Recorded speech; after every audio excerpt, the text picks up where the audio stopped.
தாவேக அரசு போராடிய திமுகவினரை காலையிலேயே கைது செய்திருக்கிறார்கள். அனுமதி கொடுக்காம நீங்க எப்படி போராட முடியும்னு விஜய் அவர்கள் அமைச்சரவையில் இருந்து அமைச்சர் சரத்குமார் அவர்களை பதவி நீக்கம் செய்ய வேண்டும் என்று போராடிய திமுகவினர் கைது ஒரு பக்கம். இன்னொரு பக்கம் உடனடியாக அவர் பதவியை பறிச்சிட்டீங்கன்னா அது திமுகவுக்கு கிடைத்த வெற்றியாக மாறிவிடும், எனவே கொஞ்சம் தள்ளி போடுங்க தளபதி அப்படின்னு அவருடைய ஆலோசகர்கள் விஜய் அவர்களுக்கு ஆலோசனை சொல்லியிருக்கிறார்கள்.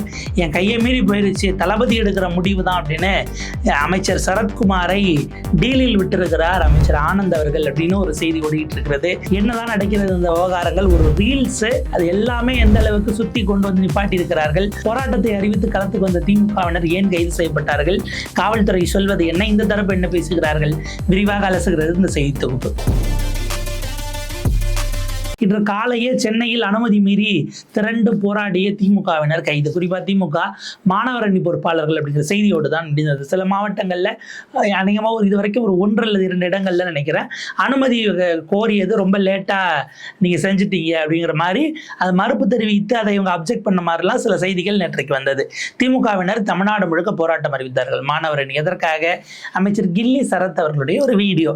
அந்த வீடியோ அந்த கிரெடிட் கார்டை வச்சுக்கிட்டு அவர் மாத்திரையை நுணுக்குன்னு 500 ரூபா நோட்டை வச்சுட்டு சொல்றாரு, க்ளோஸ் ஃப்ரெண்ட்ஸ்ல வச்சு எடுத்து போட்டதெல்லாம் நமக்கு தெரிஞ்ச விஷயம் தான். இப்போ இன்றைக்கு காலை என்ன பதற்றம் அப்படின்னா, சென்னையில் எக்மோரில் போராடுவதற்கு கடிதம் கொடுத்திருக்கிறார்கள் திமுக தரப்பு, மாணவர் அணி தரப்புல. அந்த கடிதம் என்பது இப்போது முற்றுமுழுதாக போராட்டத்திற்கு அனுமதி மறுக்கப்பட்டிருக்கிறது. அது அனுமதி மறுத்தது நேற்றைக்கு இரவு 1 மணி போல தான் நள்ளிரவில் இன்னைக்கு விடிய காலையில் போலீஸ் 4 பேர் எங்கள் வீட்டில் சொன்னாங்க. அது எப்படி நீங்கள் நள்ளிரவில் மறுக்க முடியும், முன்கூட்டியே சொல்லியிருக்க வேண்டாமா அப்படின்னு திமுக தரப்புல அந்த கடிதம் கொடுத்து அவர் சார்ஜ் பண்றாரு. காவல்துறை கேட்டால் அந்த கடிதத்தில் என்ன இருக்குன்னு பார்த்துருவோம். அந்த கடிதத்தை பார்த்துட்டு நம்ம வருவோம். அதில் சொல்லக்கூடியது, திரு நா. ரஞ்சித் விஜயாலயன் வழக்கறிஞர், சென்னை கிழக்கு மாவட்ட மாணவர் அணி அமைப்பாளர், திமுக 28/6/2026 நாளிட்ட மனுவில் தாவேக அமைச்சர் சரத்குமார் தொடர்பாக சமூக ஊடகங்களில் வெளியான குற்றச்சாட்டுகள் குறித்து உரிய விசாரணை மேற்கொள்ள கோரி 29/6/2026 அன்று காலை 9 மணி அளவில் ராஜரத்னம் விளையாட்டு அரங்கம் அருகில் ஆர்ப்பாட்டம் நடத்துவதற்கு அனுமதி கோரி விண்ணப்பித்துள்ளார். பரிசீலனைக்கு முறைப்படி எடுத்துக்கொள்ளப்பட்டு சென்னை நகரில் பொது இடங்களில் போராட்டம் நடத்த சென்னை பெருநகர காவல் சட்டம் விதி 41 படி குறைந்தது 5 முழுவேளை தினங்களுக்கு முன்னதாக அனுமதி கோரி விண்ணப்பிக்க வேண்டும். ஆனால் 29 போராட்டம் நடத்த 28ஆம் தேதி கொடுத்துள்ளார். எனவே விதி 41க்கு 5 நாட்களுக்கு முன்னதாக அளிக்கப்படவில்லை. இதை பரிசீலனை செய்ய போதிய கால அவகாசம் இல்லை என தெரிவிக்கப்படுகிறது. மேற்குறிப்பிட்ட காரணங்களினால் பொதுமக்கள் நலன், சட்ட ஒழுங்கு மற்றும் பொது அமைதியை பேணி காக்க வேண்டியதன் அவசியத்தினாலும் மனுதாரர் கோரிய காலை 9:30 மணி அளவிலான எழும்பூர் ராஜரத்ன விளையாட்டரங்கம் அருகில் ஆர்ப்பாட்டம் நடத்த அனுமதி மறுக்கப்படுகிறது அப்படின்னு கையெழுத்து போடப்பட்டு காவல் கிழக்கு மண்டல இணை ஆணையாளர், சென்னை பெருநகர காவல் கையொப்பமிட்டு அந்த கடிதம் சேர்ந்திருக்கிறது. இப்போ என்ன விஷயம் அப்படின்னா, இந்த இதை சொல்லிடுறாங்க, நள்ளிரவு தகவல் வந்துடுது. இவங்க இன்னைக்கு காலையில் போய் மேடை போட போகிறாங்க ஆர்ப்பாட்டத்துக்கு. அந்த இடத்துல தான் காவல்துறை உங்களுக்கு தான் அனுமதி கொடுக்கலையேன்னுட்டு அவர்களை அந்த இடத்துல இருந்து அப்புறப்படுத்துவதற்காக கைது நடவடிக்கை என்பது நடக்கிறது. என்ன சிஎம் சார் பயமா சார் அப்படின்னு ஒரு பக்கம் திமுகவினர் சமூக வலைதளங்களில் விஜய் அவர்களை, விஜயனுடைய ஆட்சியை, அதிகாரத்தை, தாவேகாவை கேள்வி எழுப்பக்கூடியவர்கள் ஒரு பக்கம் அப்படின்னு இது ஒரு விஷயமாக மாறி இருக்கிறது. வேற ஏதோ ஒரே ஒரு மாவட்டத்தில் மட்டும் அனுமதி மறுக்கப்பட்டதான் என்று செய்தி வந்தது. அது இன்னும் ஊர்ஜிதப்படுத்தப்படலை. எந்தெந்த மாவட்டங்கள், ஏன்னா இங்கெல்லாம் 5 நாள், அங்கெல்லாம் 1 நாள்லாம் ஓகேவா கொடுப்பாங்களா? ஏன்னா இவங்க இந்த எஸ்ஓபி எல்லாம் உள்ள இருக்கா இல்லையா? எஸ்ஓபி வெறும் மக்கள் சந்திப்பு நிகழ்ச்சிக்கு தானே, ஆர்ப்பாட்டத்துக்குமா? இப்படியான கேள்விகளுக்குள்ள சட்ட சிக்கல் வருகிறது. ஒருவேளை போயட்டிக்கா கூட சொல்லலாம். நாங்கள் தாவேகா தலைவராக இருந்தபோது கேட்டதற்கு திமுக அரசு அனுமதிக்கல, அதுக்கு பதிலுக்கு பதில் செய்கிறாங்கன்னு கூட சிலர் போயட்டிக்கா இதை கொண்டாடவும் செய்யலாம். ஆனால் விஷயம் அது கிடையாது.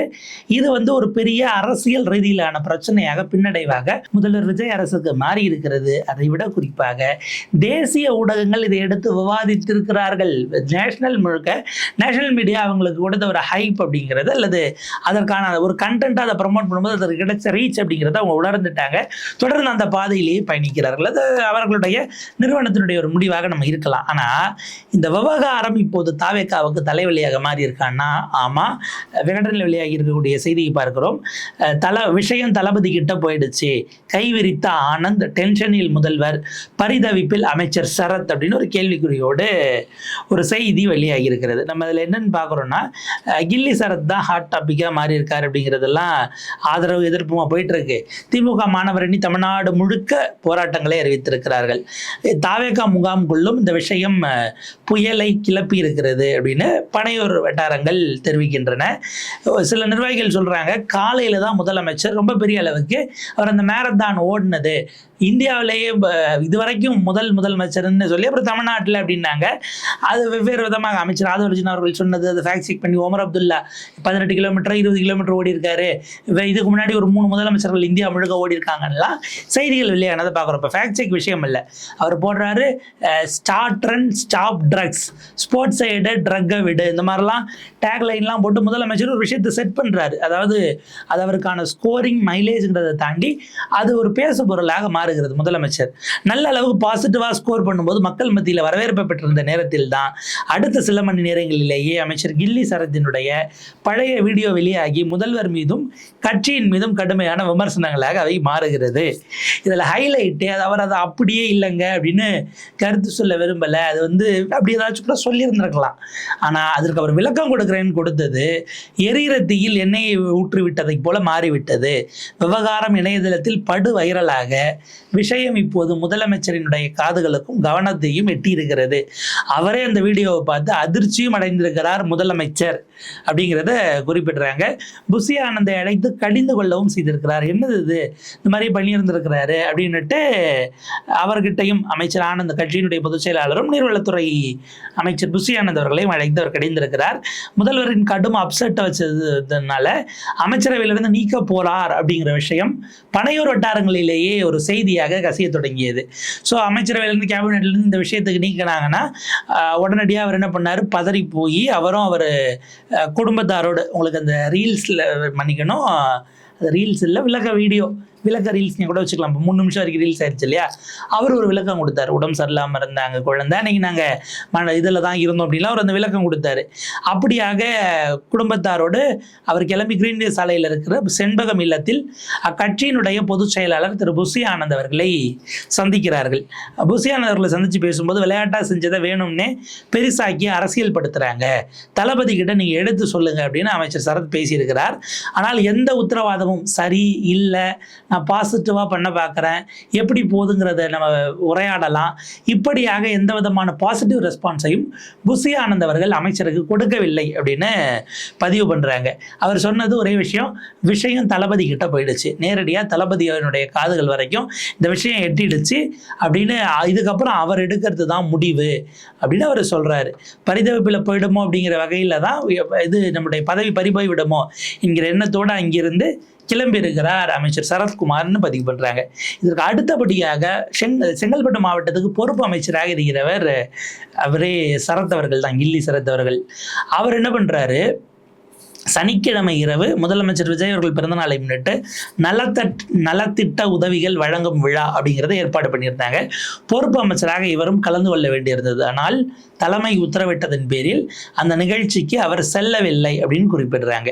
அப்போ ஏன் இது நடக்கிறது? இப்போ அவருக்கு கட்சி நிகழ்ச்சியில் கலந்துக்க வேண்டாம்னு அறிவுறுத்துறாங்கன்னா இது திரும்ப பேக் ஃபயர் ஆகுமா? விளக்கம் கொடுக்காம இல்லை வந்த இடத்துல மைக்கை போட்டு கேள்வி கேட்பாங்கன்னா எதற்காக அவருக்கு அந்த தடைங்கிற கேள்வி வருது. இன்னொரு பக்கம் என்ன சொல்கிறாங்க, திமுக இதை கையில் எடுத்துருச்சு, தீவிரமாக அரசியலும் செய்கிறாங்க, இந்த நேரத்தில் நீங்கள் நடவடிக்கை எடுத்துட்டா திமுக சொன்னது உண்மை, திமுகவுக்கு கிடைத்த வெற்றி, திமுக ஸ்கோர் பண்ணிட்டாங்க அப்படின்னு இது மிகப்பெரிய பிரச்சனையாக மாறுவதற்கு வாய்ப்பு இருக்குது. அதனால் 2 அல்லது 3 மாதங்கள் கழித்து சரியாக பர்ஃபார்ம் பண்ணலன்னா அமைச்சர்களை மாற்றுவதுன்னு ஒரு திட்டம் வச்சுருக்காங்க. அம்மையார் ஜெயலலிதா அவர்களுடைய பாணியில் பர்ஃபார்மன்ஸ் பேசிஸில், அவங்க பர்ஃபார்மன்ஸ் பேசிஸில் தான் அவங்க மாற்றினாங்களான்னு தெரியாது, விவாதத்துக்குரியது.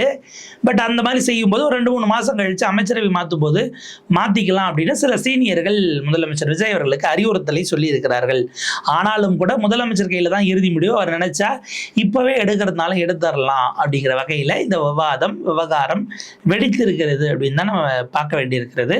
முதலமைச்சர் அவருடைய அட்வைசஸ், குறிப்பாக ஆலோசகர்களாக இருக்கிறார்கள், அவங்களுக்கு சிலருக்கு அவர் பதவி பொறுப்பெல்லாம் கூட கொடுத்து தலைமைச் செயலகத்திலேயே உங்களுக்கு அறையெல்லாம் ஒதுக்கி கொடுத்துருக்காருங்க, அதெல்லாம் நமக்கு தெரியும். இப்போ இது திமுக கையில் எடுத்த பிறகு வேறு மாதிரியான சிக்கலாக மாறி இருக்கிறது. இதில் ஒன்று, அமைச்சர் விஸ்வநாதன் அவர்கள் உயர்கல்வித்துறை அமைச்சர், அவர் பல்வேறு விதமான முன்னுக்கு பின்முரணான விளக்கங்களை கொடுத்து அந்த மாணவிகளுக்கு விளையாட்டு போட்டியில் கலந்து கொண்ட மாணவிகளிடம் அவர் நடந்து கொண்ட விதம்ங்கிறது பெரிய விஷயமாக வெடித்தது. ஒரு கட்டத்துக்கு பிறகுதான் அவர் வருத்தம் தெரிவிக்கிற இடத்துக்கு வராருன்னு வச்சுக்கோங்களேன்.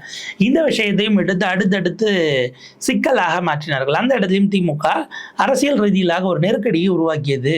அவர் மாற்றி மாற்றி பேசியது அப்படிங்கிறதும் கடைசியில் வருத்தம் தெரிவித்ததற்கான காரணமாக அதுதான் நிற்கிது அப்படின்னு பார்க்க வேண்டியிருக்கு. அப்போ இப்படியாக இந்த விஷயம் வெடித்து கிளம்பி இருக்கிறது அப்படின்னா இதை என்னவாக மதிப்பிட வேண்டியிருக்கிறது? இந்த அரசாங்கம் அவர்களுக்கு திரும்ப திரும்ப எது சிக்கலாகுதுன்னா, அவங்க எந்த சோஷியல் மீடியாவை வச்சு இந்த இடத்திற்கு சேர்ந்தார்களோ அதே சோஷியல் மீடியா அவர்களுக்கு பேக் ஃபயர் ஆகக்கூடிய அல்லது அவர்களுக்கான நெருக்கடியை உருவாக்கக்கூடியதாக மாறி இருக்கிறதான்னு பார்க்க வேண்டியிருக்கிறது.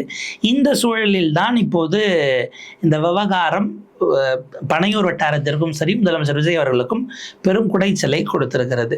ஏன்னா இப்போ நீங்கள் அடுத்தது ஏதாவது ஒரு வகையில் நீங்கள் போதைக்கு எதிராக அவர் பேசுகிறாரு, இல்லை ஒரு அறிக்கை கொடுக்குறாரு, ஒரு வாழ்த்து சொல்கிறாரு, ஒரு குழு அமைக்கிறாரு, என்ன பண்ணாலுமே அமைச்சர் சரத்குமாரின் மீது நீங்கள் எப்போது நடவடிக்கை எடுப்பீர்கள்?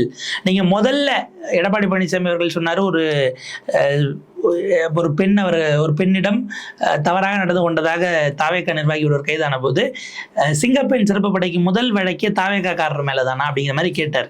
இப்போ நீங்கள் ஏதாவது ஒரு விஷயத்தை அரசு ரீதியிலாக முதலமைச்சர் தொடக்கி வைத்தாலும் சொந்த கட்சியினர் மீது நடவடிக்கை எடுக்காமல் நீங்கள் எப்படி இதை செய்யலாம் அப்படிங்கிற இடத்துக்கு வருகிறார்கள். இப்போ அந்த வீடியோ இல்லை அப்படிங்கிறதெல்லாம் அவங்க ஒத்துக்கிட்டாங்க, அவங்க தான் எடுத்தோங்கிறதையும் ஒத்துக்கிறாங்க.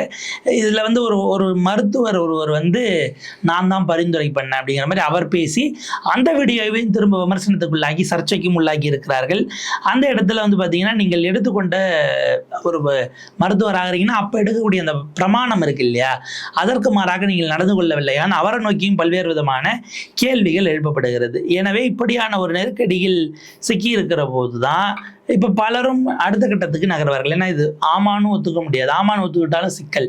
இப்போ இல்லைன்னு நீங்கள் சொல்கிறது ஸ்ட்ராங்காக இல்லை அப்படின்னு அது எதிர் விளைவுகளையும் தர தொடங்கி இருக்கிறது. தேசிய ஊடகங்கள் இதை கையில் எடுத்து விட்டபடியால் இது இந்தியா முழுக்க ஒரு பேசுபொருளாக நகர்ந்திருக்கிறது.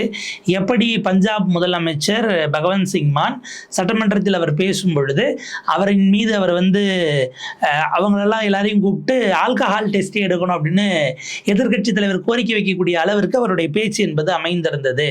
அந்த வீடியோ தான் ஏறத்தாழ ஒரு மாதம் இருக்கும், அதுக்கு உள்ளதான் அது மிகப்பெரிய அளவுக்கு சர்ச்சையாக மாறியதோ. அங்கே முதலமைச்சர் இங்கே ஒரு அமைச்சருங்கிற மாதிரி அது ஆட்சிக்கான அவப்பெயரை மக்கள் மத்தியில் அது என்னவாக பார்க்கப்படும், எதற்காக, அதாவது மாத்திரை நுணுக்குவது எப்படி தக் லைஃப்ங்கிறது அதுவே சாமானியர்கள் சாதாரணமாக கேட்பாங்க இல்லையா. இப்போ இந்த திரிசங்க நிலையில் தான் ஒரு உள்ளே போய் சிக்கின வகையில் தாவேகா இப்போது மாட்டியிருக்கிறது. முதலமைச்சர் இதில் என்ன முடிவெடுக்க போகிறார்? திமுக வெற்றி கிடைத்தாலும் பரவாயில்லை அப்படிங்கிற இடத்துக்கு அரசியல் ரீதியில் அதை பார்க்கணுமா, அல்லது தவறுன்னு தெரிஞ்சால் உடனே தூக்கி அடிச்சுட்டாரு பாருங்க என்று அந்த வகையில் அவருக்கான மைலேஜ் அடுத்த கட்டத்துக்கு கொண்டு போகலாமா என்பது முதல்வர் விஜய் அவர்களுடைய அரசியல் ஆலோசகர்களுடைய ஒரு பார்வையாக இருக்கிறது.